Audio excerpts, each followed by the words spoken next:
से सहनावतु सहनौ भुनक्तु सह वीर्यं कर्वावहै तेजस्विनावधीतमस्तु मा विद्विषावहै। ओम शांति शांति शांति।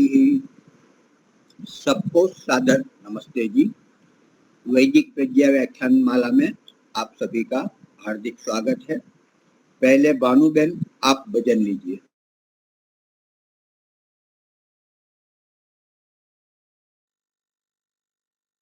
म्यूट है।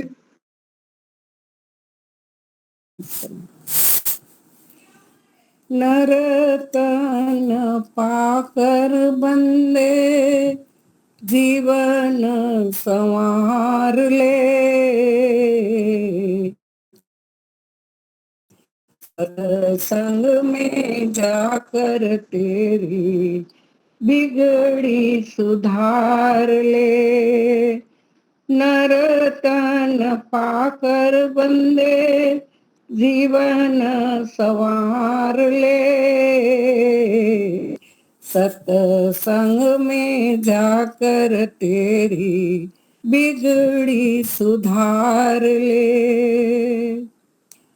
आया है जो भी जग में जाना पड़ेगा, कर्मों की गठड़ी को उठाना पड़ेगा। आया है जो भी जग में जाना पड़ेगा, कर्मों की गठड़ी को उठाना पड़ेगा। गुरुजन की वाणी प्यारे हृदय में तू धार ले, सत्संग में जाकर अपनी बिगड़ी सुधार ले। नर तन पाकर बंदे जीवन संवार ले, सत्संग में जाकर तेरी बिगड़ी सुधार ले। अब की संभाल प्यारे बिगड़ी को जाने दे, मोह वासना को अपने मन में न आने दे। अब की संभाल प्यारे बिगड़ी को जाने दे, मोह वासना को अपने मन में न आने दे। भिक्षु वैरागी बनकर समय को गुजार ले, सत्संग में जाकर तेरी बिगड़ी सुधार ले। नर तन पाकर बंदे जीवन संवार ले, सत्संग में जाकर अपनी बिगड़ी सुधार ले। कौन संग आया तेरे, कौन संग जाएगा, माल खजाना तेरा यही रह जाएगा। कौन संग आया तेरे, कौन संग जाएगा, माल खजाना तेरा यही रह जाएगा। बैठ कर दीवाने जरा सोच विचार ले, बैठ कर दीवाने जरा सोच विचार ले, सत्संग में जाकर तेरी बिगड़ी सुधार ले।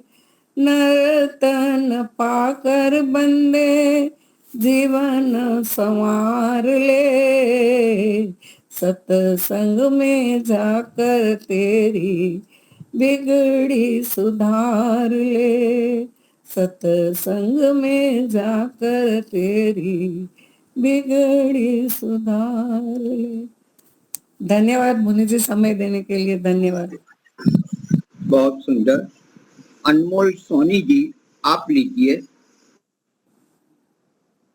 जी सादर नमस्ते। ओम अग्नि मिले पुरोहितम पुरोहितम कहो, हमें दे रहा है प्रकाश जो अनुभव उसे करो। सृष्टि में यज्ञ कर रहा देवों का देव जो, हर दिल में जिसका वास है सबका पिता है वो। शुभ कर्मों में लगाए जो देता गति प्राण को, हमें दे रहा है प्रकाश जो अनुभव उसे करो। यज्ञ से देव मृत्विजम अति मधुरम है वो, सब ऋतुओं में देता है हमें उत्तम पदार्थों को। हृदय में तुम सुख शांति का आनंद तो भरो, हमें दे रहा है प्रकाश जो अनुभव उसे करो। होतारम रत्न धातमम वेदों के पथ चला, हमें दो विचार हे प्रभु मेरे दिल की ज्योत जला। उत्तम गुण कर्म स्वभाव रूप रत्नों से मन भरो, हमें दे रहा है प्रकाश जो अनुभव उसे करो, अनुभव उसे करो। जी धन्यवाद। सभी को सादर नमस्ते। आचार्य जी सादर नमस्ते। बहुत ही सुंदर आपने गाया भजन और मंत्र का कविता के रूप में, भजन के रूप में बड़े भाव से सुरीले आवाज से गाया। बहुत बहुत आपका धन्यवाद। आप आते रहिए, पधारते रहिए। हमारे वक्ता अपने विमलेश जी बंसल जी आ गए हैं, उनको आमंत्रित करता हूँ। हाँ जी, मैं भी उनको सादर प्रणाम करती हूँ। एक गीत और करवा लीजिए किसी से, एक गीत और करवा लीजिए। हम तो ऐसा ही चाहते हैं कि अनमोल जी आप जो थके ना हो तो और एक सुना दीजिए। अच्छा जी, ऋषि का सुनाऊं जी? अनमोल जी। हाँ, वो मेरे बेटे के नाम से आईडी है ना। मैं ऋषि का सुना दूं आचार्य जी? बिल्कुल बिल्कुल। हाँ जी।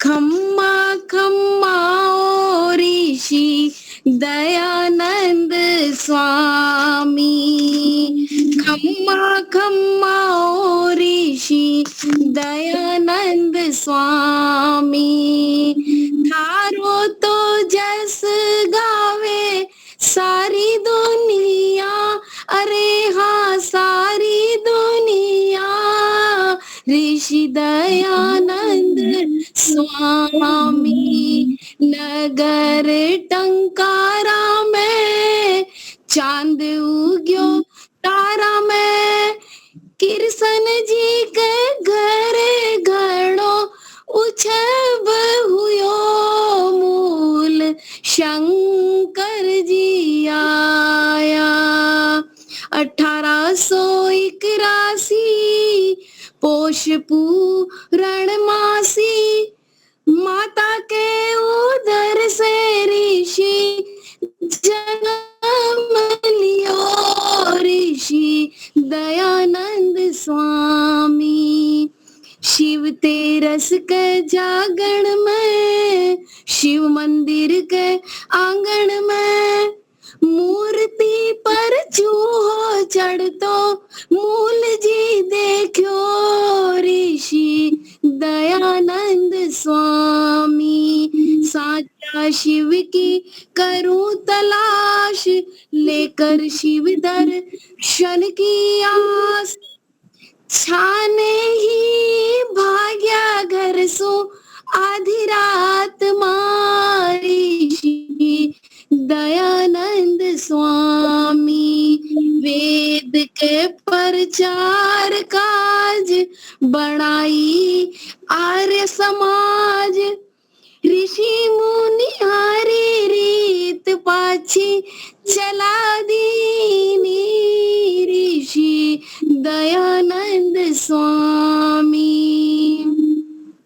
चारों वेद पढ़नो संध्या हवन करनो गायत्री को जाप ही सदा करनो ऋषि दयानंद स्वामी पाखंडी मतवाला की पोल खोल दी सारा की सत्यार्थ प्रकाश को प्रकाश कियो ऋषि दयानंद स्वामी जोधपुर में जहर दियो माउंट आबू ले आया अजमेर में ऋषि आ पहुंचा ऋषि दयानंद स्वामी गुरुदत्त एमन बुलवायो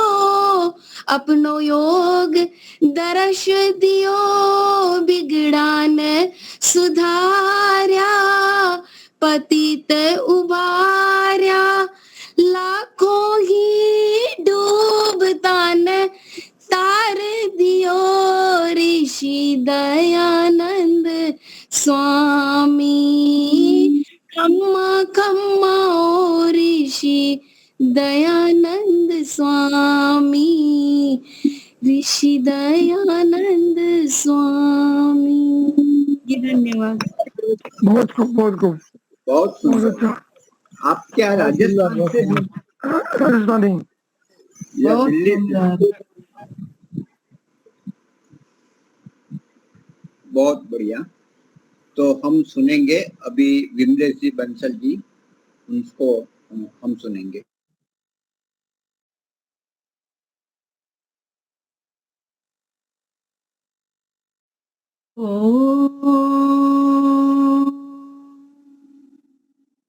अम्बितमे नदीतमे सेवितमे सरस्वती अप्रस्तायव स्मसि प्रशस्तिम् अम्बनस्कृधि प्रशस्तम् अम्बनस्कृधि ओ नमस्ते अस्तु आयते नमो अस्तु परायते नमस्ते प्राणतिष्ठत आसीनायोतते नमः आसीनायोतते नमः। ओम शांति शांति शांति। वैदिक प्रज्ञा व्याख्यान माला का यह नैतिक सत्संग बड़ी ही दिव्यता भव्यता के साथ नित्य चलता है। आज मुझे इसका सौभाग्य प्राप्त हुआ है। लगभग 1 मास में 1 बार मैं नंबर अपना ले लेती हूँ इस मंच पर। तो गांधी जी, वो क्या कहते हैं, मुनि जी अभी थे नहीं, विदेश यात्रा करके आए हैं, अपने अनुभव भी इन्होंने हमें साझा किए, बड़ा अच्छा लगा। लेकिन उन अनुभवों में एक बात सामने निकल करके आई, हमारा देश स्वच्छता की दृष्टि से भले ही पीछा हो, बाह्य स्वच्छता की दृष्टि से, भूमिगत, लेकिन आंतरिक दृष्टि से अभी भी समृद्ध है, ऐसा कुछ पता चला। अध्यात्म की दृष्टि से अभी भी समृद्ध है। और शायद यही कारण रहता है कि हमारी ये जो व्रत, पर्व और संस्कृति आती हैं, ये सब यही बताने के लिए आते हैं। आदरणीय मुनि जी को प्रणाम करती हूँ, बहन दीपालिका जी को भी प्रणाम करती हूँ, एवं समस्त मातृशक्ति जिन्होंने अभी भजन सुनाया, बहुत सुंदर। सोनी जी, राजस्थान की भाषा में भजन सुनाया, सबसे अच्छी बात ये थी, अपनी बोली में। और ऋषि का भजन था, दूसरी बात ये अच्छी थी। और उससे पहले एक भजन और भी इन्होंने ईश भक्ति का बोला, और उससे पहले भी एक भजन और हो गया होगा। तो सभी बहनों को नमस्ते करते हुए, भाइयों को नमस्ते करते हुए, और अपने विषय की ओर मैं अब आती हूँ। तो चूंकि आज का अभी इन दिनों चल रहे हैं हमारे नवरात्रे, तो नवरात्रों का महत्व ये हमारा आज का विषय है। इसी विषय पर कुछ चर्चा आपके साथ करनी है मुझे, और वैदिक किस प्रकार से ये हमारा नवरात्र रहे, क्या इसका महत्व है, प्राचीन काल में ये कैसे मनाया जाता था, इसका संदेश क्या, इसका मतलब क्या, इसको व्रत, पर्व, उत्सव क्यों कहते हैं, बहुत सारे बिंदु लेकर के मैं आपके समक्ष प्रस्तुत हुई हूँ। आइए प्रारंभ करते हैं। मैंने अभी एक मंत्र बोला, वेद मंत्र बोला, ओम अम्बि तमे नदी तमे, ऋग्वेद के दूसरे मंडल का 41वें सूक्त का 16वां ये मंत्र है। आप प्रकरण देख लेना, मिल जाएगा आपको। यहाँ पर बहुत हमारी विदुषियां भी शायद हो सकता है जुड़ी हों। अभी अंजू विद्यार्थी जी का मैसेज आ रहा था, वो भी जुड़ी हैं, वो भी प्रवचन करती हैं आजकल, तो मुनि जी भी उनका भी लाभ ले सकते हैं।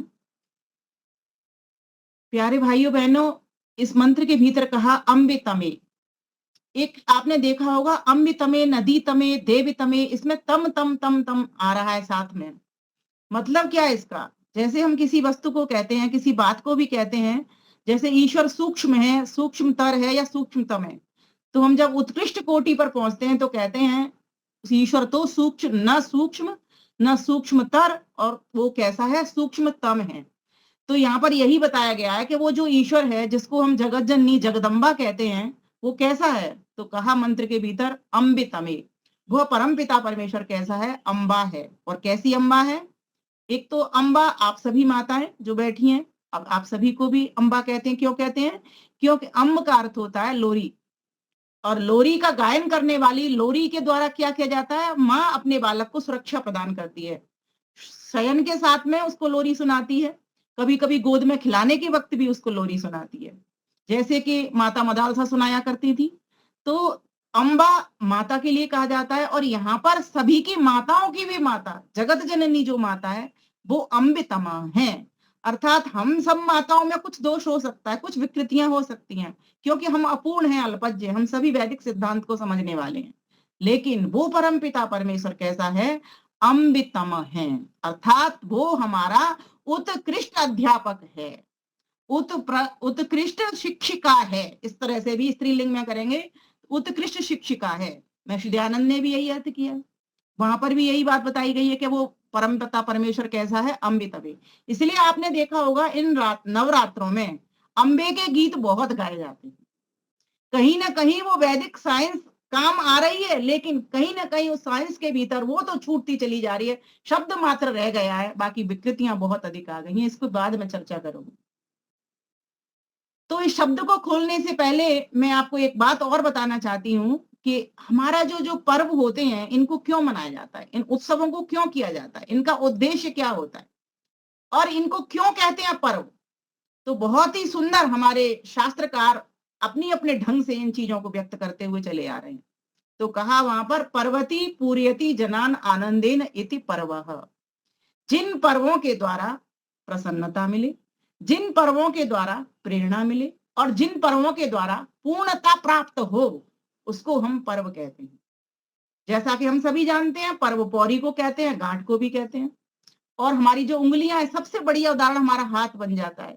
ये जो उंगलियां, इनकी जो पौरियां हैं, अगर प्रभु इन पौरियों को नहीं बनाता, एक उंगली में दो दो पौरियां सभी की में, हमारी 4 उंगलियां, 1 अंगूठा, सब में 2-2 पौरियां। आप अपना हाथ देखिए, अब कितने हो गए? ये 10 पौरियां। अगर भगवान इन पौरियों को नहीं बनाता तो ये हाथ ऐसे की ऐसे रह जाते, ऐसे रह जाते। दीपालिका जी, आप देख रहे हो हाथों को और ये गिन रहे हो? 10 ही है ना?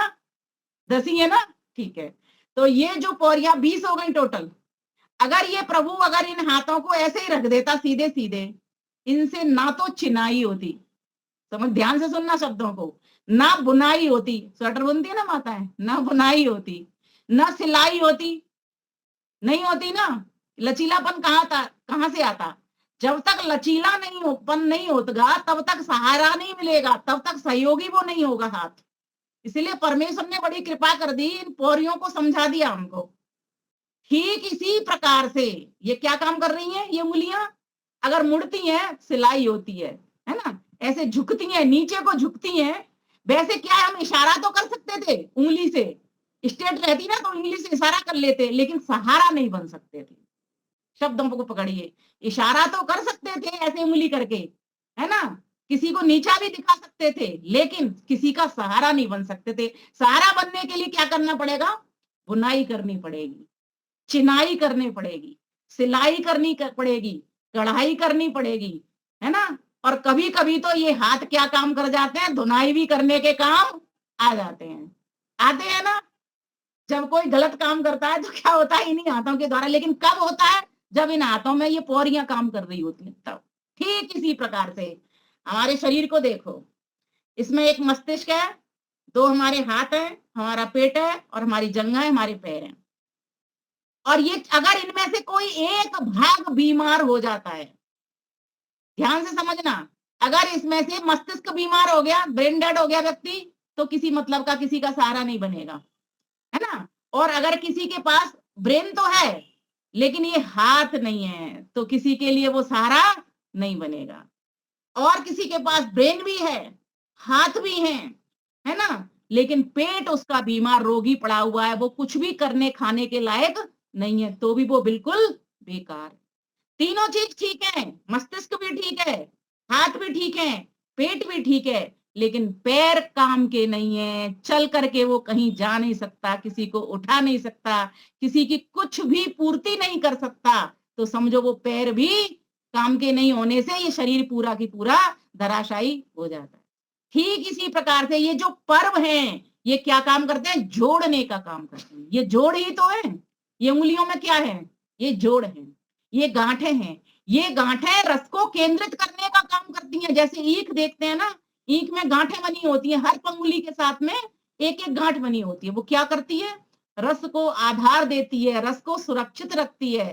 ठीक इसी प्रकार से किसी भी पर्व के पीछे, उत्सव मनाने के पीछे, त्योहार मनाने के पीछे, व्रत ठानने या व्रत करने के पीछे, संकल्प लेने के पीछे क्या है? हमारे पर्व ही हुआ करते हैं। क्यों? क्योंकि वे पर्व किसी को सहारा देते हैं, किसी का सहयोग करते हैं, किसी की पूर्णता करते हैं, किसी को प्रसन्नता देते हैं, किसी को प्रेरणा दिया करते हैं। किसके माध्यम से देते हैं? तो कहा ब्राह्मणों के द्वारा, क्षत्रियों के द्वारा, वैश्यों के द्वारा और शूद्र अर्थात सेवक वर्ग के द्वारा। आपने देखा होगा 4 हमारे पूरे वर्ष भर के 4 बड़े बड़े त्योहार होते हैं जिनको हम पर्व कहते हैं। जैसे दीपावली हो गई, है ना, दशहरा विजयादशमी हो गया, और कौन सा हो गया? श्रावणी, अभी हम मना के ही चुके हैं, ये चतुर्मासा है ना, इसी में। और उसके बाद में एक सबसे अंतिम मासों का जो अंतिम मास है, होली वाला, फागुन मास, इसमें होली। ये 4 बहुत प्रमुख हमारे बड़े बड़े पर्व हैं। इन पर्वों की संरचना किस तरीके से की है ये सोचने लायक है। सामाजिक विद्वान बड़ा भारी अच्छा कार्य करते हैं। वेद ने तो बस हमको कहा कि ऋतु ऋतु जैसे परिवर्तित हो जाए वैसे ही उस तरह का अन्न खाना प्रारंभ कर दो, वैसे वस्त्र पहनना प्रारंभ कर दो, वैसी दिनचर्या बनानी प्रारंभ कर दो। वेद तो बस सीधा सीधा ये कहता है, उसी तरह से यज्ञ करना प्रारंभ कर दो। वेद कभी ये नहीं कहा कि तुम दिवाली, कहीं भी आपको दिवाली शब्द नहीं मिलेगा वेद में, कहीं भी आपको वेद में होली शब्द नहीं मिलेगा, कहीं भी आपको विजयादशमी शब्द नहीं मिलेगा, कहीं भी आपको श्रावणी शब्द नहीं मिलेगा। श्रवण तो मिलेगा, श्रवण शब्द तो मिलेगा, समश्रुतेन गमेमहि, श्रुतेन भी मिल गया आपको, श्रुति भी मिलेगा, क्योंकि वेद का तो स्वयं ही नाम श्रुति है, लेकिन आपको ये श्रावणी पर्व मनाओ इस तरीके से कहीं भी आपको नहीं मिलेगा। तो ये किसकी संरचना है? वेद जो पढ़ने वाले वैदिक विद्वान हुआ करते हैं, ऋषि मुनि हुआ करते हैं, प्राचीन काल से ये परंपरा चली आ रही है कि जब जब ऋतुओं में परिवर्तन हो तो अपने ऋतुओं के परिवर्तन में निराशा का भाव मत लाना, क्योंकि ऋतुओं का परिवर्तन होते के साथ ही हमारी प्रकृति शरीर की कैसी होती है, बदल जाती है। क्यों? क्योंकि हम किससे बने हैं? जिन 5 तत्वों से ये हमारा पूरा ब्रह्मांड बना, उन्हीं 5 तत्वों से हमारा ये पिंड भी बना हुआ है। तो जो ब्रह्मांड में परिवर्तन हुआ ऋतु के द्वारा, वही परिवर्तन हमारे इस शरीर के ऊपर भी आ जाने वाला होता है। इसीलिए प्रत्येक ऋतु परिवर्तन के साथ में यज्ञों की महिमा का विधान किया गया।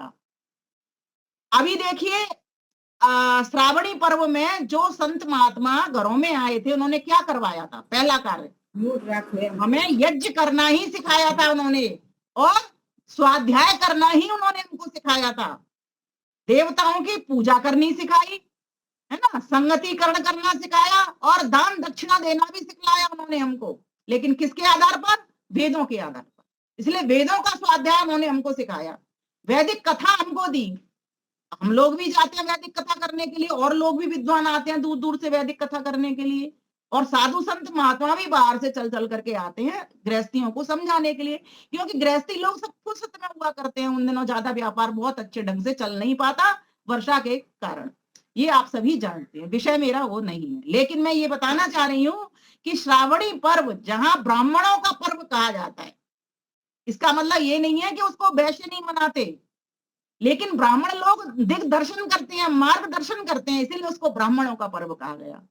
क्षत्रिय लोग, अब विजयादशमी है, सिर्फ क्षत्रियों का नहीं है, लेकिन क्षत्रियों द्वारा हमको निर्देश दिया जाता है कि बल पैदा करो, शक्ति लेकर के आओ। इसीलिए हथियारों को पहना किया जाता है। जंग लग जाती है वर्षा काल में, तो उसके बाद ही विजयादशमी आती है, तो कहा हथियारों को पहने कर लो। अब अगर ये विजयादशमी नहीं आए तो हमको कैसे पता लगे? और जो कभी पढ़ता नहीं है, लिखता नहीं है, कभी वेद कथा सुनता नहीं है, वो कम से कम कर्तव्य को देख करके, कोई कार्य कर रहा है उसको देख करके तो सीख लेता है। तो क्षत्रियों का जो पर्व कहा जाने लगा, वो इसलिए कहा जाने लगा कि क्षत्रियों ने क्या करना था? बल को इकट्ठा करना था, बलवान बन करके देश को बल देना था। हमारा देश तभी समृद्ध हो सकता है, कोई भी समाज को ले लो, चाहे देश को ले लो या परिवार को ले लो, जब 4 चीजें सभी के पास होती हैं। तो पहला ब्राह्मणों द्वारा ज्ञान, क्योंकि पहला कार्य ज्ञान का होता है। जब तक व्यक्ति को जानकारी नहीं है, मैं कहां से आया, क्या मेरा उद्देश्य है, करना मुझको क्या है, छोड़ना मुझको क्या है, पहुंचना मुझको कहाँ है, जब तक ये बात है उसको पता ही नहीं है, तो बल वो इकट्ठा क्यों करेगा और क्या करेगा फिर बल को लेकर के? तो पहला कार्य था ब्राह्मणों का श्रावणी कर्म मंगा करके, श्रावणी उपाकर्म मना करके 4 मास हमको ज्ञान का दिग्दर्शन करा के, मार्गदर्शन करा के, फिर उसके बाद विजयादशमी क्षत्रियों ने हमको क्या बताया कि सभी बल को धारण करो। क्षत्रिय लोग थे, उन्होंने खूब बल को धारण किया। हमारे राजा राम क्षत्रिय थे, कृष्ण हमारे क्षत्रिय थे। ये तो सीधा सीधा हमको बता रहे हैं। जो ब्राह्मण वर्ग होता है वो ज्ञान देने का काम करता है, और जो क्षत्रिय वर्ग होता है वो क्या करता है? राक्षसों से हमारी सुरक्षा करता है। संत महात्माओं की जो सज्जन लोग हैं, अच्छे लोग हैं, श्रेष्ठ लोग हैं, आर्य लोग हैं, उनकी रक्षा का काम करते हैं। तो रक्षा का काम किससे होता है?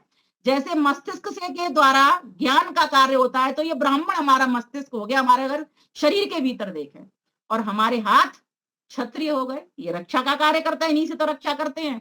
किसी बहन बेटी के आंसू पहुंचाने हैं, किसी बहन बेटी को बलात्कार से, व्यवहार से, व्यभिचार से बचाना है, तो कैसे बचाते हैं उनको? इन हाथों से तो बचाते हैं, शक्ति से तो बचाते हैं। जिसमें शक्ति नहीं होगी वो देश तो मरा हुआ समझो। तो कहा गया कि ये जो ब्राह्मण, क्षत्रिय और वैश्य, इसलिए वेद ने भी इसको कह दिया ब्राह्मणों मुखमासीद बाहु राजन्य कृत वैश्य यद वैश्यम तद उरु, और फिर क्या क्या दिया? तद वैश्यम ब्राह्मणो मुखमासीद बाहु राजन्य कृत तदस्य वैश्यम। मेरे दिमाग से ब्राह्मणो मुखमासीद बाहु राजन्य कृत उरुतदस्य, हाँ, उरु यदस्य तद वैश्यम। और अब क्या रह जाता है? नीचे पैर। तो जो पैर हैं हमारे, वो क्या करने के काम आते हैं? तो वो सेवा देने के काम आते हैं। ठीक इसी प्रकार से शूद्र वर्ग, अगर देखिए ब्राह्मण नहीं होगा तो समाज को कभी भी मति नहीं मिलेगी। ये 4 बातें नोट करिए। ब्राह्मण समाज को मति देता है, और क्षत्रिय नहीं होगा तो कृति नहीं होगी, रक्षा नहीं होगी, और वैश्य नहीं होगा तो स्थिति नहीं बनेगी, और शूद्र नहीं होगा तो गति भी नहीं होगी। किसी भी कार्य को अंजाम तक पहुंचने के लिए ये 4 बातों का होना बहुत जरूरी है। चारों वर्ण अपना अपना कर्तव्य जब तक नहीं समझते, जैसे पूरे शरीर के हमारे चारों हिस्से जब तक ठीक प्रकार से काम नहीं करते, ठीक दिशा में व्यवहार नहीं करते, तब तक ये शरीर होना न होना मृत के समान समझना। इसको ये बहुत महत्वपूर्ण बात है। इसलिए कहती हूं मैं, वेद विज्ञान के पास जो बैठता है वो इन मोतियों को, हीरों को, पन्नों को, रत्नों को भर लेता है और भर करके वैसा वाणी व्यवहार करता है और इन पर्वों का महत्व समझता है। फिर इन पर्वों को एकदम उच्च स्थिति में लाके खड़ा करता है। जो विकृतियां आ गई उनको निकाल देता है, और जो उसका में सुधार करना है उनको स्थिति देता है। तो आप देखोगे दीपावली को अच्छा कौन करने वाला है, मैंने आपको बताया था, प्रे धातु से प्रे पूरण नहीं, प्री पालन पूर्णयो इति पर्व। एक अर्थ इसका ये भी होता है। एक अर्थ मैंने पहले बताया आपको, पर्वती पूर्यति जनान आनंदेन इति पर्व। दूसरा अर्थ मैं फिर बता रही हूँ, जहां से पालन और पोषण होता है वो भी एक पर्व होता है। इसमें प्री धातु है, वन प्रत्यय लगा हुआ है। अब क्या हुआ कि जो वन पत्र है उसमें जो न है, आधा न है, वो तो हट गया। यहाँ संस्कृत के आचार्य भी बैठे होंगे, तो न का तो लोप हो जाता है, तो रह जाता है पर्व शब्द रह जाता है। तो ये जो पर्व है वो हमको ये सिखा रहा है कि मान लीजिए अगर श्रावणी का पर्व है तो ब्राह्मणों का पर्व है, तो ब्राह्मण हमको ज्ञान देगा, हमारी मति को ठीक करेगा। आज देखो आप अपने पूरे देश के को अगर ब्राह्मण वर्ग सही प्रकार से काम करता, मैं ब्राह्मण से सिर्फ आर्य समाज के ब्राह्मण बात नहीं कर रही हूँ, सभी ब्राह्मण वर्ग जहां जहां पर भी है अगर सही काम कर रहा होता तो दुनिया ऐसे गिरती मरती नहीं, ऐसे भटकती नहीं, चारों तरफ भटक रही है। क्यों? क्योंकि वो वेद की समीपता नहीं लिए, वो सही ब्राह्मण नहीं है, वेदनिष्ठ ब्राह्मण नहीं है, वेदों का पठन पाठन नहीं करते, श्रवण श्रावण नहीं करते, वो कभी जीवन में उसको धारण नहीं करते, इसलिए उसका प्रभाव उतना ज्यादा पहुंच नहीं पा रहा। तो कहा कि ये जो पर्व आते हैं, जो नवरात्रि के जो पर्व है वो क्यों आए, इसको समझने की बात है।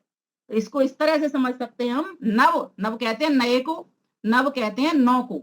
नव के 2 अर्थ हैं, नव माने नया भी है, नव माने नौ है। और मैंने आपको पहले भी एक बार बताई थी, ये बात हमेशा बताया करती हूँ, ये मेरी अपने आप चिंतन मेरा था और इसको मैं हमेशा इसको प्रेजेंट करती रहती हूँ। 9 की संख्या पूर्ण होती है, 9 की संख्या पूर्णांक होती है। इसमें आप पहाड़ा पढ़ करके देखिए, 9 एकम 9, 9, 9 दूनी 18, 1 और 8 9, 9 3 27, 2 और 7 9, 9 चौक 36, 3 और 6 9, 9 पंजे 45, 4 और 5 9 है। 9 का पहाड़ा पढ़ देगा, ये चलता चलेगा, ये तो सारा क्रम है। तो पूरा ना, और 9 धाड़े 90, वो भी 9 और 0 जब जोड़ दोगे, शून्य को जोड़ दोगे तो पूरे 9 ही हो जाएंगे। तो इसे करके देख लेना आप, 9 ही होगा। तो ये पूर्णांक है। इसके बाद तो विभाग हो जाता है, 10 बनते के साथ ही विभाग होता है। तो 1 से संख्या शुरू हुई थी ना, है ना, हुई थी, और 9 तक पहुंची, तो 9 पूर्णांक सबसे बड़ा अंक भी है, पूर्णांक भी है। परम पिता परमेश्वर भी पूर्णांक है, उसमें कोई गड़बड़ नहीं है, पूरा की पूरा ही रहता है, उससे कुछ भी तुम ले लो, उसका समाल घटता नहीं है। पूर्णमदा पूर्णमिदं पूर्णात् पूर्णमुदच्यते पूर्णस्य पूर्णमादाय पूर्णमेवावशिष्यते। कुछ भी लीजिए, धन लीजिए, ज्ञान लीजिए, शक्ति लीजिए, बल लीजिए, कुछ भी ले लीजिए, उससे उसके कभी भी घटोतरी नहीं होती, वो तो भरा हुआ है। अब भरे हुए में ही आप पड़े हुए हो, भरे में से कितना भी निकाल लो भरा ही रहेगा। वो तो एक भरी हुई बाल्टी है, उसमें खाली लोटा पटक दीजिए कितने सारे, वो तो भरा ही हुआ रहेगा, उसमें घटोतरी होगी कहाँ। आपको लोटा भरा हुआ जरूर दिख जाएगा, गिलास डाल दोगे गिलास भरा हुआ जरूर दिख जाएगा, आपको लगेगा कि हमने उस बाल्टी में से ले लिया और ये तो भरा ही भरा हुआ है। ध्यान सबसे समझने की बात है, ये ईश्वर ऐसे पूर्ण भरा हुआ है, ठसाठस भरा हुआ है, कोई जगह उससे रिक्त नहीं है। तो ये जो नवरात्र, अब इसमें रात्र शब्द को भी समझिए, ये रात्र है। अभी आप देखोगे अमावस्या के बाद ये नवरात्र प्रारंभ हुए हैं, ध्यान से ध्यानपूर्वक समझना। अब ये जो है पक्ष है जो उजाले की ओर जाने वाला है, लेकिन अभी की कैसी रात्रियां हैं, ये अंधकारमयी रात्रियां हैं। आप देखोगे यहाँ चंद्रमा को इतना छोटा सा क्रीसेंट शेप में दिखाई देता है। जो अमावस्या तो अंधेरे का था, बिल्कुल कुछ गायब था, चंद्रमा दिख ही नहीं रहा था। उसके बाद में फिर इतनी सी एक किरण आई, लेकिन धीरे धीरे करके वो किरण पूरा पूरा चंद्रमा कब बन जाता है, जब पूर्णिमा आ जाता है। अभी तो हम अमावस्या के पास ही है ना, अब नजदीक तो हम अमावस्या के पास है, अभी पूर्णिमा के पास तो हुए नहीं है। तो इसमें बताया जा रहा है कि रात्रि, नवरात्रि क्यों है, नव दिवस क्यों नहीं है। आपको पता होना चाहिए 24 घंटे के भीतर एक दिन और रात पूरे आते हैं। तो इसमें कहा जा रहा है कि 9 दिन तक क्या करना, दिन तक का मतलब रात्रि भी उसके साथ में ही है, वो अलग नहीं है। जैसे हम किसी चीज को कहते हैं ना, वो काम उसने किया, तो उसके साथ अगर उसकी पत्नी है तो पत्नी भी साथ में, पति है तो पति भी साथ में, बच्चे हैं तो बच्चे भी साथ में। तो दिन और रात्रि दोनों का जोड़ा है ये उससे अलग है ही नहीं। 24 घंटे के भीतर ये पूरे की पूरा आता है।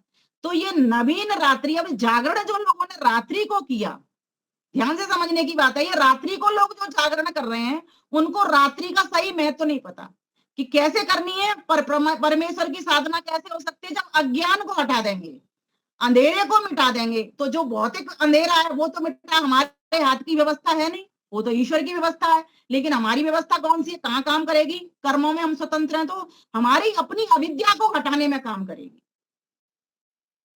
जैसे जैसे हमारी अविद्या हटती जाएगी, पूनम का चांद पूरे रूप में आ जाएगा। कहां से, आंतरिक रूप से।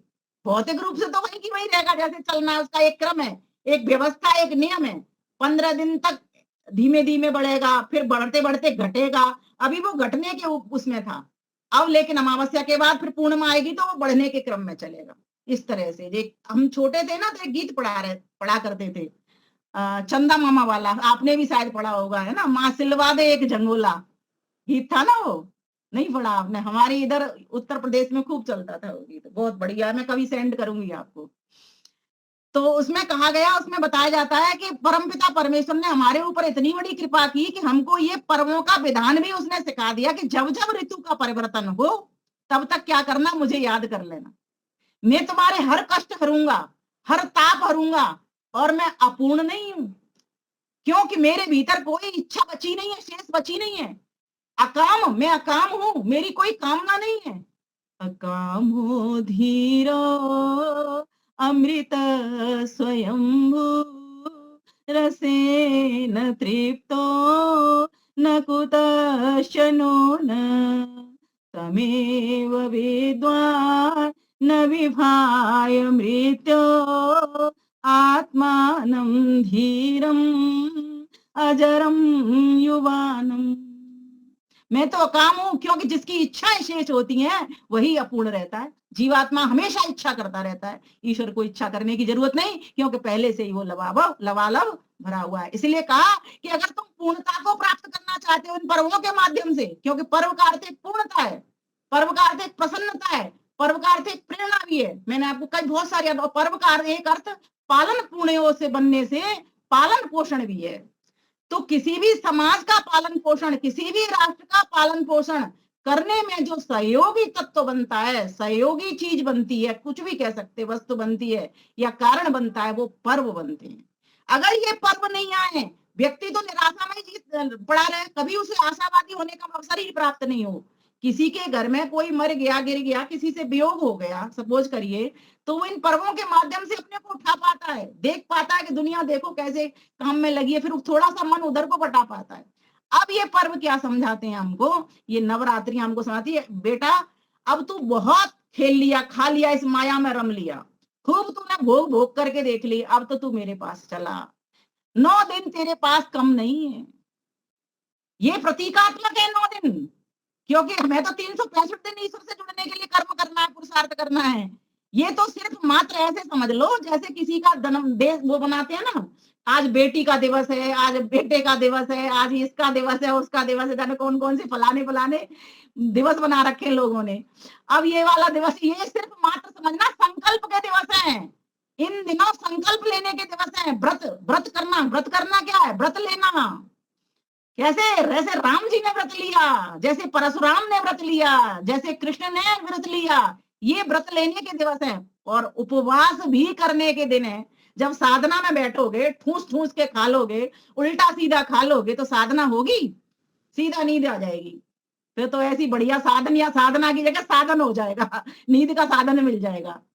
तो कहा कि इन साधनों में उतरने के लिए 9 दिन तक क्या करना पड़ेगा, फलाहार करना पड़ेगा, रसाहार करना पड़ेगा, शाकाहार करना पड़ेगा। लेकिन लोगों ने क्या किया, ये फलाहार, रसाहार, शाकाहार, युक्ताहार, युक्त विहार, युक्त चेष्टस्य कर्मसु, युक्त स्वप्ना बोधस्य योगो भवति दुःखा। योगी बनने के काम जितने थे, योग से जुड़ने के जो काम थे, योग अपनाने के जो काम थे, वे तो सब छोड़ दिए और क्या पकड़ लिया?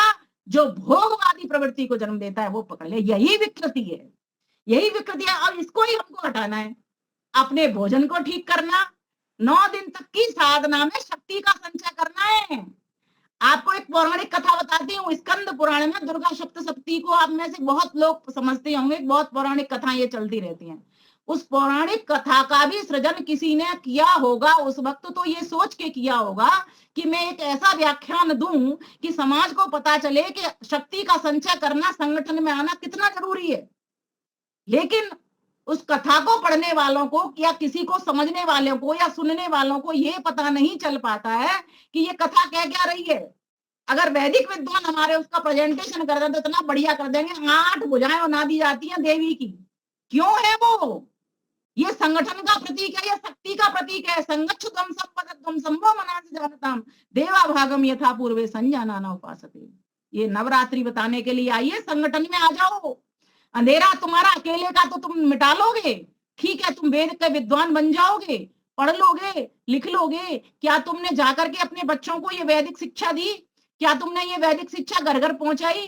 क्या तुमने जिन लोगों को वैदिक ज्ञान मिलना था, जहां जहां अंधेरा था, वहां पर तुमने वैदिक बल्ब जलाया?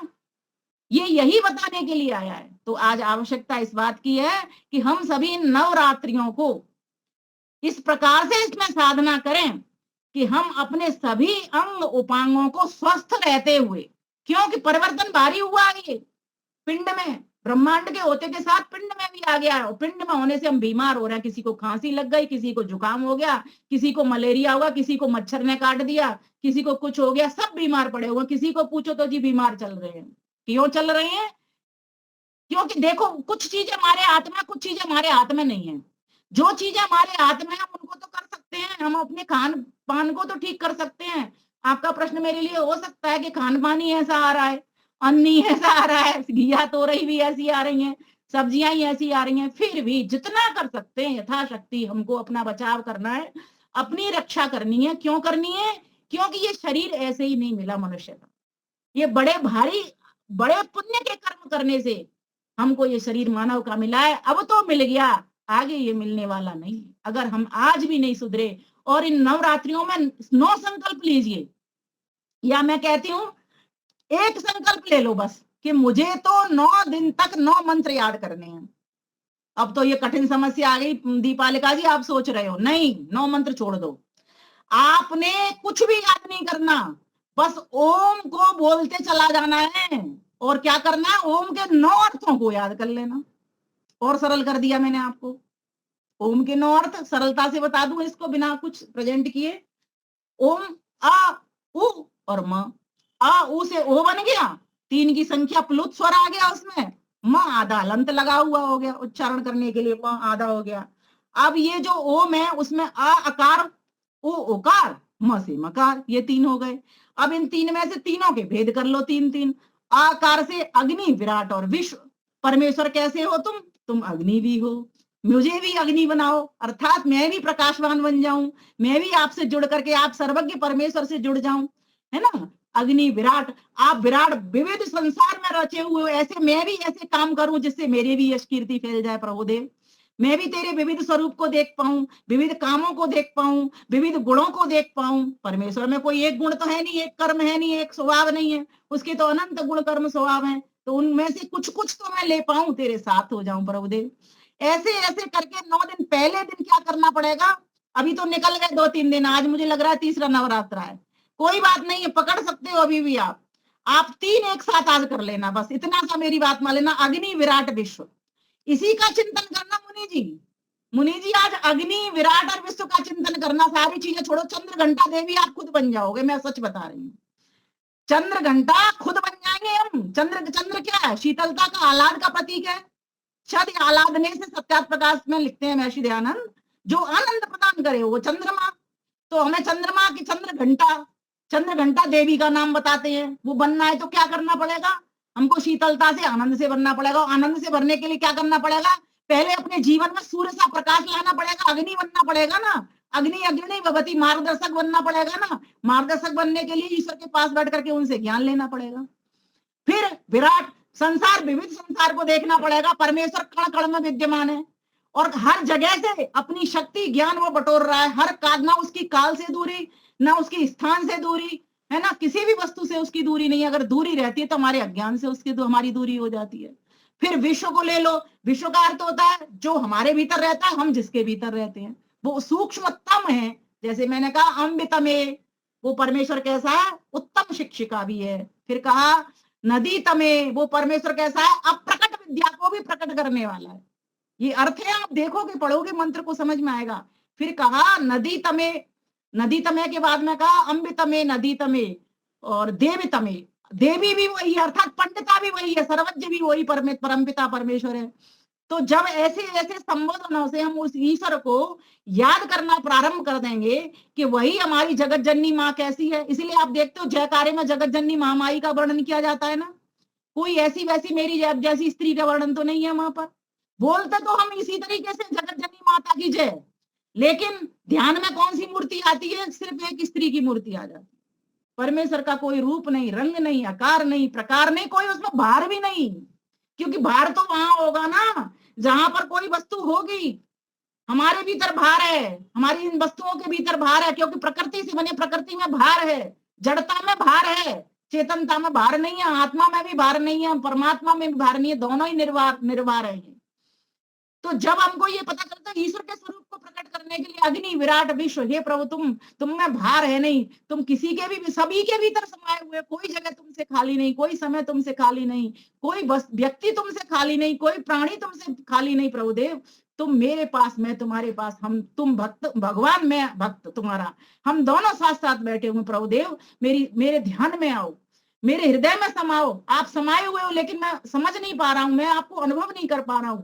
इस तरह से साधना में उतरना पड़ेगा दीपालिका जी हमको, तब तक साधना पूर्ण नहीं होगी। और ये ऋषि दयानंद ने एक ओम को खोल दिया, बहुत अधिक बवंडर दिमाग में मत रखिए, बस एक ही ओम की उपासना, ओम ओम ओम कहते के साथ आपके पास अर्थ आ जाने चाहिए। आगे मत बढ़ना, जब तक 9 अर्थ नहीं आ जाए आगे नहीं बढ़ना। ये संकल्प आज सभी लेकर के यहाँ से जाए। अग्नि विराट विश्व, फिर आगे का कह दिया उकार, हिरण्य गर्भ वायु तेजस, और हे परमपिता परमेश्वर आप कैसे हो, हिरण्य गर्भ हो। अर्थात ये पूरा चमक दमक वाला संसार आपके गर्भ में ही तो पड़ा हुआ है, हम भी तो आपके गर्भ में ही पड़े हुए हैं। आप एक पाद में तो पूरा संसार बना देते हो, अर्थात एक भाग में पूरा संसार बना देते हो, और आपके त्रिपाद से अमृतम दिव्य, यजुर्वेद में मंत्र कहता है कि 3 पाद तो आपके और भी अधिक बड़े हैं।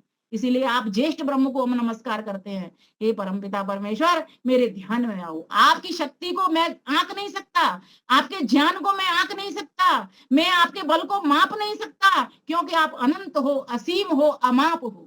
इसलिए हे प्रभुदेव मैं बस आपको पाने के लिए आया हूँ, बस मेरी रक्षा करो। मेरी 9 दिन की जो साधना है इसको पूर्ण करवाए, जिससे 365 दिन तक तुम मुझे अनुभव में आते रहे, प्रति क्षण, प्रति घटे, प्रति दिवस, प्रति रात्रि मुझे आपका अनुभव होता रहे। बस मैं तो बस प्रभुदेव आपसे यही प्रार्थना करने के लिए आया हूँ। ये है 9 दिन की साधना। अब इसके बाद हिरण्य गर्भ वायु, हे प्रभु आप अनंत बलवान हो, मेरे भीतर भी बल भरिए, मैं भी आपकी निडर दब्बू कायर ना बनूं, मैं आपकी तरह उदार हो जाऊं, मैं आपकी तरह महान हो जाऊं। आपकी तरह तो हो नहीं सकता, लेकिन आपसे जुड़ करके मुझे लोग, फिर मैं जब आपसे जुड़ जाऊंगा तो लोग मेरी महानता को समझ पाएंगे और मैं कुछ महान कर्म कर पाऊंगा। ऐसे ऐसे भाव बनाते जाइए, भीतर भीतर उठाते जाइए, आपको न तो रसोई का याद ध्यान आएगा, न दुकान का ध्यान आएगा, कोई ध्यान नहीं आएगा। सभी लोगों को मुझसे यही शिकायत रहती है, बहन जी तुम कितना कहती हो, हमारा ध्यान तो सारा दिन इसी माया में चला जाता है। मैंने क्यों जाता है, क्योंकि तुम अर्थ सम्मत नहीं करते हो, तब जपा तदर्थ भावनम नहीं करते हो, जैसा महर्षि पतंजलि सिखाते हैं तुमको।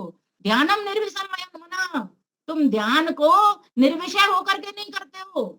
आप एक विषय बना लीजिए कि मुझे ईश्वर का विषय लेना है सामने, और उसके गुण कर्म स्वभाव को खोलना है। और खोलना किस आधार पर, एक ओम शब्द के ही 9 अर्थों को 9 दिन तक खोलना, जिसमें से तीसरा दिन आज आपका चल रहा है। 3 अर्थ तो आप इसी को बार बार पढ़ना, मत पूरा ओम बोलिए, बोलिए, अकार, अकार के ये अर्थ, और इन्हीं अर्थों पर विचार करते चले जाना। अग्नि है तो वो किस तरह है, विराट है तो वो किस तरीके से है, विश्व है तो कैसे है, हिरण्यगर्भ है तो कैसे है। सोचिए, इसको बार बार सोचोगे तो शब्द और ये मंत्रों ने, वेद मंत्रों ने सारी बात खोल रखी है हमारे समक्ष में। वायु, आप वायु हो तो कैसे वायु हो। वायु तो हमको अनुभव में आती है, दिखती नहीं है। ऐसे ही प्रभु आप भी वायु हो, हमको दिखते नहीं हो लेकिन अनुभव में नहीं आ रहे हो। वायु तो अनुभव में आ जाती है, छूते हैं तो स्पर्श हो जाता है, लेकिन अस्पर्शम, तुमको तो हम छू भी नहीं सकते। तो हम तुमको कैसे छुएंगे, तुम्हारे गुण कर्म स्वभाव के द्वारा छू पाएंगे, तुम्हारी शक्ति को पहचान पाएंगे। क्योंकि इन पहाड़ों को, पर्वतों को, कंदराओं को, गुफाओं को, नदियों को, झरनों को, तालाबों को, सागरों को, पक्षियों को, पशुओं को, व्यक्तियों को बनाने वाले प्रभु आप ही हो। मैं कहाँ ठहरता हूँ, मैं समझ नहीं पा रहा हूँ, इसीलिए आप शक्तिशाली हो। बस मेरे छूने में नहीं वैसे आते, लेकिन आज मुझे पता चल गया, मेरे अनुभव में थोड़े थोड़े आ गए। शब्द प्रमाण से ही उसको उठाने का प्रयास कीजिए। वायु, तेजस, और प्रभु आप तो तेजवंत हो। तेज, वेद की ज्ञान, वेद की विद्या आपकी ही है सारी की सारी। ये सूरज, चांद, ये सितारे, ये आपके तेज से ही चमकते हैं। सूर्य ज्योति, ज्योति सूर्य स्वाहा बोलते हैं ना, ये है नवरात्र की साधना। लेकिन लोगों ने नवरात्र की ये साधना छोड़ करके पता नहीं कौन सी वाली साधना कर ली है, जिससे उसको पता ही नहीं चल रहा कि ईश्वर कौन, मैं कौन, और मैं कर क्या रहा हूं। न अपने लक्ष्य का पता, न अपने कर्तव्य का पता, न नवरात्रियों के महत्व का पता। इसीलिए कहीं ना कहीं हम भटक गए, भ्रमित हो गए, और भ्रमित होते के साथ हमारा पतन निश्चित हो गया। जो उत्सव उत्क्रमणम सवनम इति उत्सव, जो ऊंचा उठा दे, उत्थान की ओर ले जाए, वही तो उत्सव है। उद्यानम ते पुरुष नावयानम, तुझे ये जो मनुष्य का चोला बना मिला है, किस लिए मिला। उद्यानम, ऊपर उठने के लिए मिला। यान कहा है इसको, बताओ, हवाई जहाज कहा है इसको। उठने के लिए, उड़ने के लिए मिला, ऊपर जाने के लिए। घमंड में उड़ने के लिए नहीं मिला, तुझे ऊपर चढ़ने के लिए, मुझ तक पहुंचने के लिए मिला, साधना के द्वारा। कोई लोग ऐसा भी नहीं है सातवां चौथा जहां बैठा हो भगवान।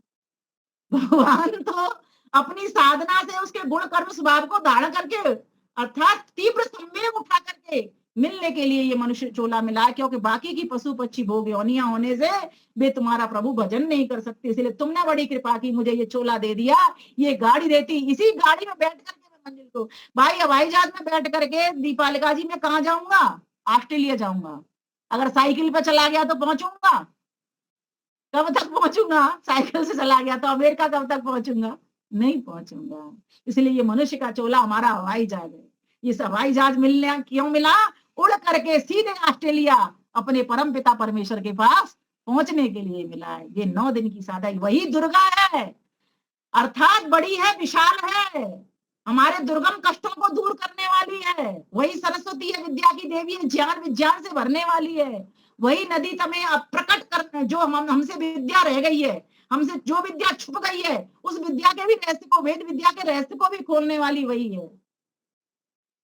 अम्बित में, और रक्षा करने वाली, और ओम में तो खुद ही रक्षा का भाव है। सर्व रक्षक प्रभु, सबकी रक्षा करने वाले और सब जगह से रक्षा करने वाले प्रभु आप। बताओ फिर कोई खतरा रहेगा अगर व्यक्ति ये विश्वास कर ले कि मेरा रक्षक मेरे साथ है। क्योंकि समय से दूरी नहीं, भूतकाल में भी रक्षा करता था, अभी भी रक्षा करता है, आगे भी रक्षा करेगा, है ना। और स्थान से भी दूरी नहीं, यहाँ भी दिल्ली में भी रक्षा कर रहा है, पाकिस्तान में भी रक्षा करेगा, सब जगह रक्षा करेगा मेरी। इतना विश्वास आदमी को होना चाहिए, और ऐसा विश्वासी व्यक्ति निडर हो जाता है, और निडर होकर के फिर वो ईश्वर का प्यार पा जाता है। आज हम निडर नहीं है, हमें वियोग होने से डर लगता है, वस्तु छिन जाएगी, घर लुट जाएगा, मैं किसी से छूट जाऊंगी, वियोग हो जाऊंगी। हमारे साथ यही हो रहा है। और ये कब नहीं होगा, जब हमारे ज्ञान की परिपक्वता हो जाएगी। संसार का जो धर्म है वो अपना काम कर रहा है, मुझ आत्मा का जो धर्म है मैं वो काम करूंगा। ये है नवरात्र की साधना। ये संकल्प हमको लेना है, हे परमेश्वर मेरे इस संकल्प को कैसा करवाइए, सत्य करवाइए, सत्य संकल्प लेने वाला। क्योंकि जब मैं व्रत करूंगा ना, व्रत करने से मुझे परमेश्वर सत्य देंगे, और सत्य देंगे ना तो सभी मेरे प्रति सबका विश्वास टिकेगा। मुझे सब समाज भी सारे की सारे क्या करते हैं, सत्य क्रिया फलाश्रतम, अर्थात सभी समाज वाले लोग भी मुझे सच्चा समझकर मेरा भरोसा करेंगे, और भरोसा करेंगे तो सभी लोग मुझे इनाम भी देंगे। क्योंकि ये तो सच्चवादी है, झूठ बोलता नहीं है। अगर आज इसको जो जरूरत है तो मैं उसकी पूरी करूंगा।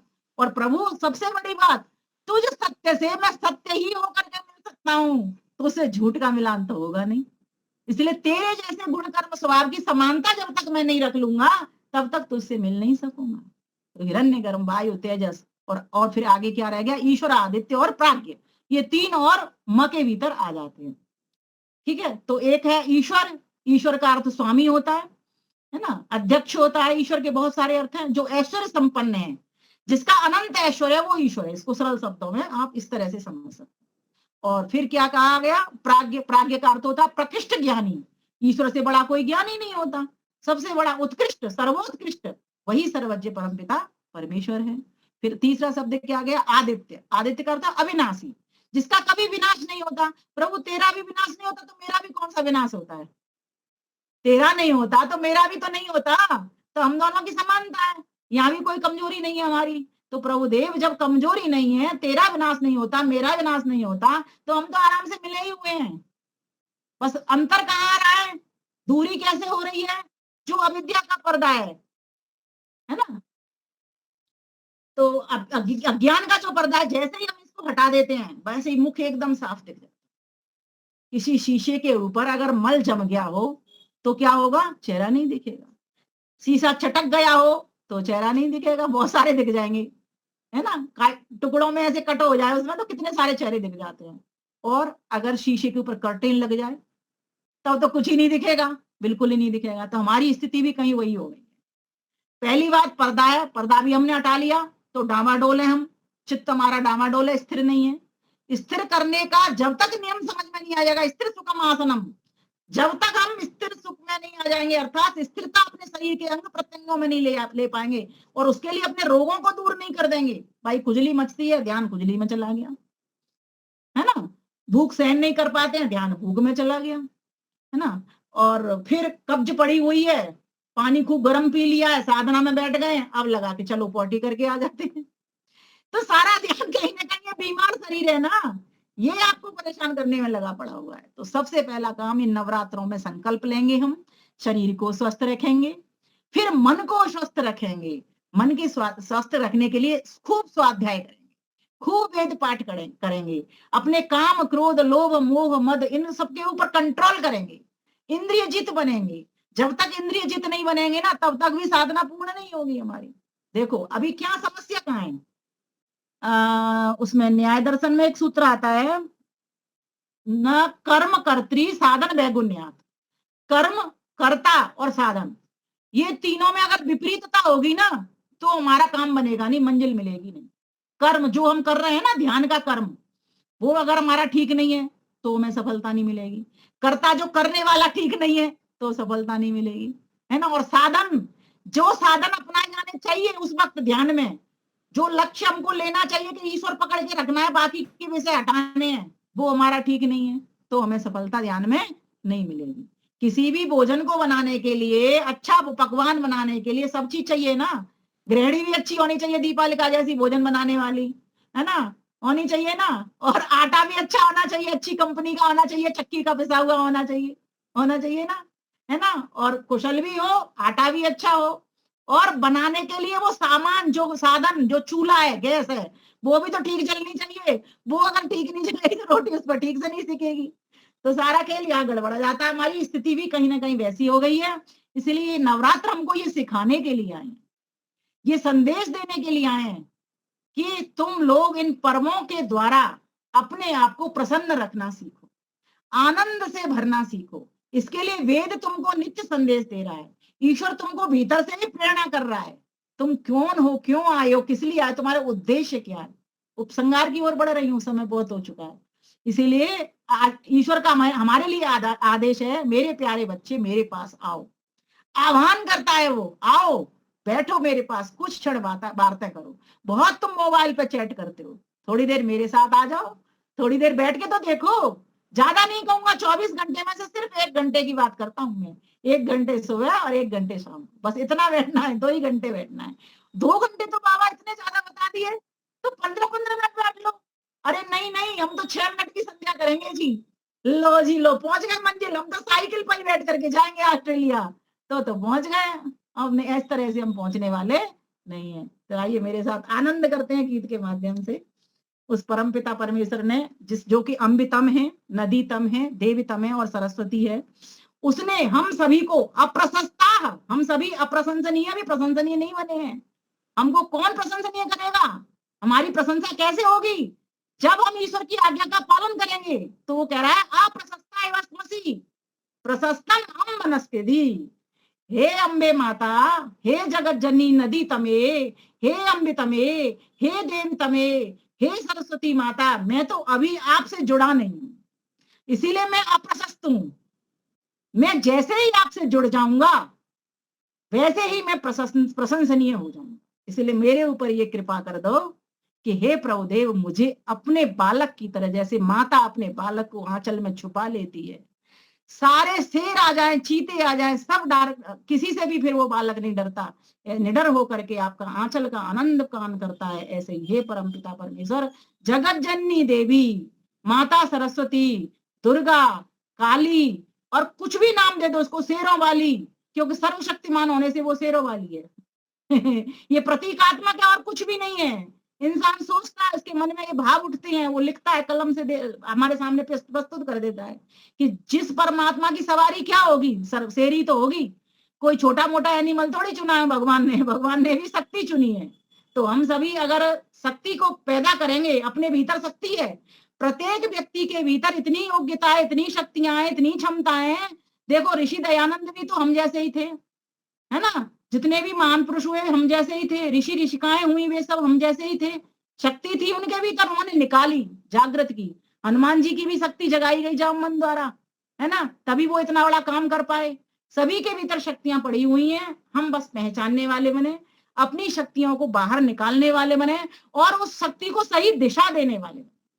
जैसे ही शक्ति को सही दिशा मिलेगी, फिर हमें मंजिल हमारे लिए दूर नहीं रहेगी। फिर तो हम सीधे समझो हवाई जहाज की तरह प्रयोग कर रहे हैं शरीर का, साइकिल की तरह नहीं। आइए गीत का आनंद लेते हैं, स्वरचित गीत है। और इन दिनों गायत्री मंत्र से आप 9 दिन साधना करो। वैसे मैंने तो एकदम सरल आपको ओम से ही बता दी थी, लेकिन अगर आपकी इच्छा है तो गायत्री मंत्र का भी अर्थ सहित आप करिए। तो आइए गायत्री का ही मैं आपको गीत सुना देती हूँ।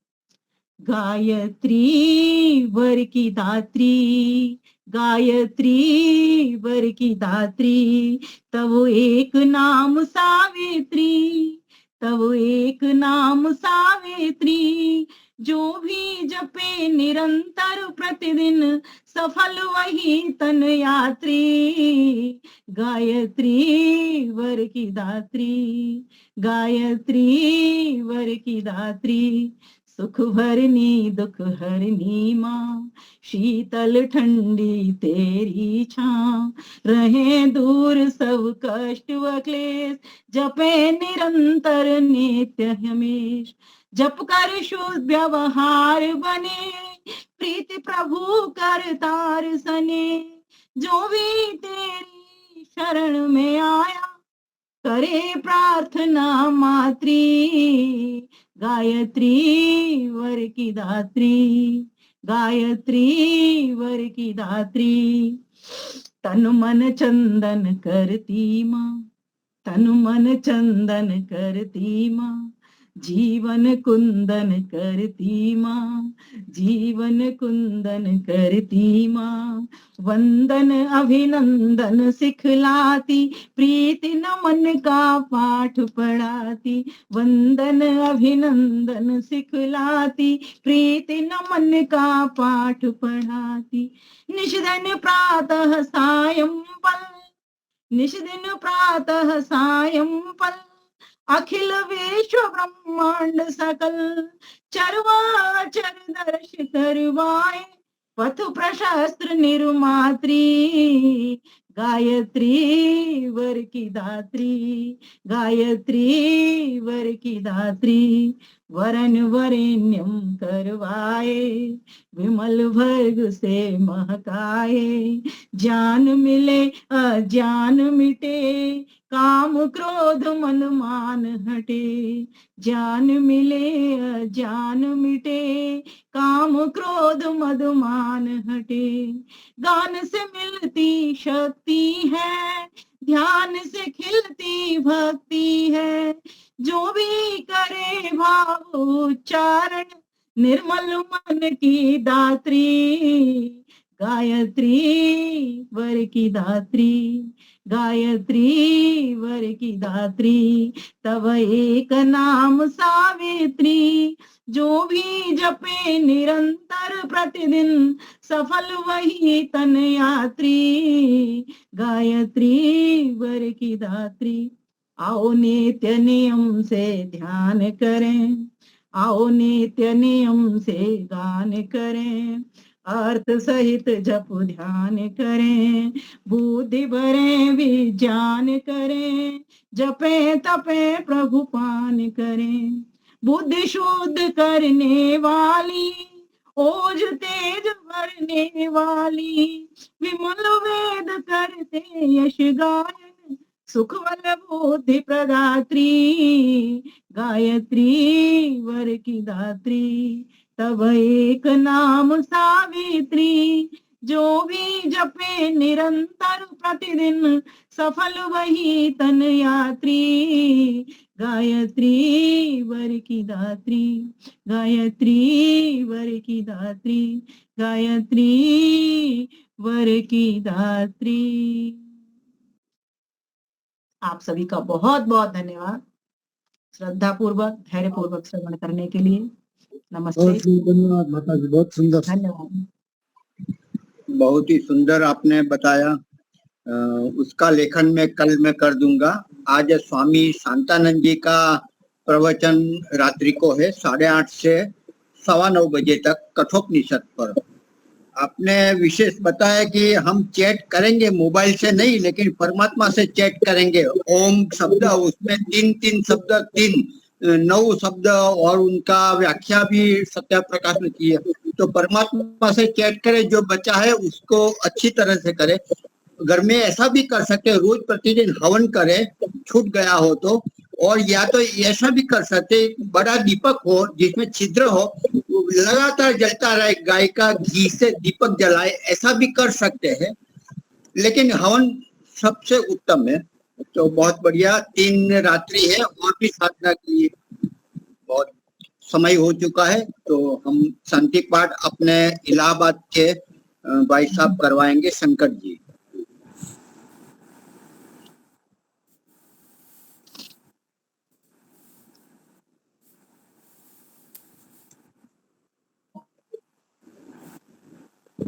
व्याख्यान माला का समापन धन्यवाद के साथ शांति पाठ और जय घोष।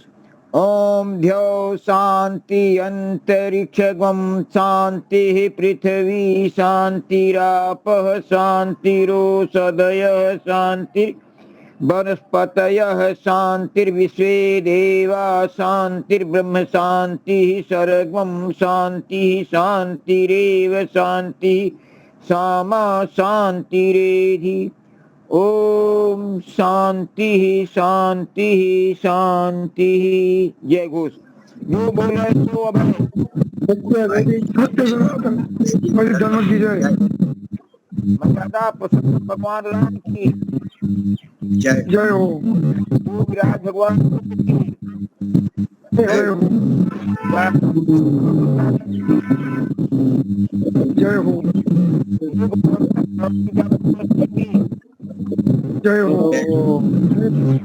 माता की जय हो। माता की शहीदों की जय हो। जलती रहे रहे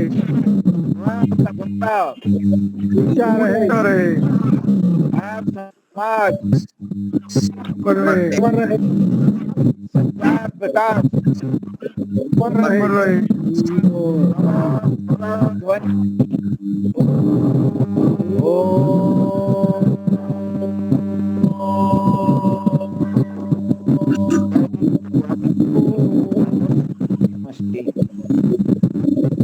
इसी क्लिप से हम रात्रि को 8:30 बजे मिलते हैं। स्वामी शांतानंद जी